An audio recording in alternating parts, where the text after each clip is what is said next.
Hi, మీకు విషయం చెప్పనా? జనరల్గా మన సైకాలజీ ఎలా ఉంటుందంటే, మనం ఒక 10 రూపాయలు పెడితే ఆ 10 రూపాయల రిజల్ట్ ఇప్పుడే కనపడాలి మనకి. అట్ ప్రజెంట్ ఒక వస్తువు కొన్నామా కనపడాలి, ఇంకేదైనా కొన్నామా కనపడాలి. కానీ నాలెడ్జ్ కోసం ఖర్చు పెట్టే డబ్బులు ఆ రిజల్ట్ కనపడదేమోనని మన పేరెంట్స్ ఫీలింగ్. కానీ ఒక్కసారి ఆలోచించండి, మీకు ఆ కాన్ఫిడెంట్, మీకు ఆ నాలెడ్జ్ ఉంటే మీరు లైఫ్లో ఎక్కడైనా ఎప్పుడైనా ఎటువంటి సిచ్యువేషన్లోనైనా మనల్ని మనం డెవలప్ చేసుకుంటాం. ఒకప్పుడు ఎడ్యుకేషన్ అంటే ఎలా ఉండేది? సబ్జెక్ట్తో పాటు morals, additional knowledge, general knowledge, society knowledge, ఇవన్నీ ఉండేవి.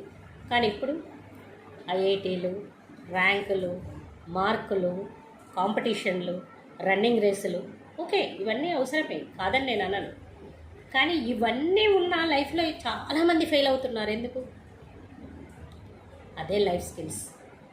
ఆ లైఫ్ స్కిల్స్ లేకపోవడం వల్లనే మనం ఎంత ఎత్తుకు ఎదిగినా, మనం ఎలాంటి పొజిషన్లో ఉన్నా మనం సక్సెస్ అందుకోలేకపోతున్నాం.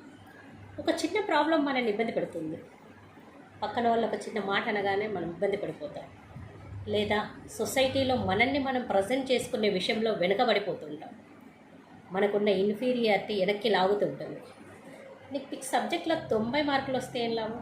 లైఫ్ స్కిల్స్ లేనప్పుడు అవేర్నెస్ కావాలి. అంటే మనల్ని మనం ఎలా బిల్డ్ చేసుకోవాలో తెలిసి ఉండాలి. అప్పుడే ఈ సబ్జెక్టులన్నీ పనికొస్తాయి. అవన్నీ ఉండాలంటే ఇది కూడా ఉండాలి. ఇది ఆలోచించండి ఒకసారి పేరెంట్స్. Thank you.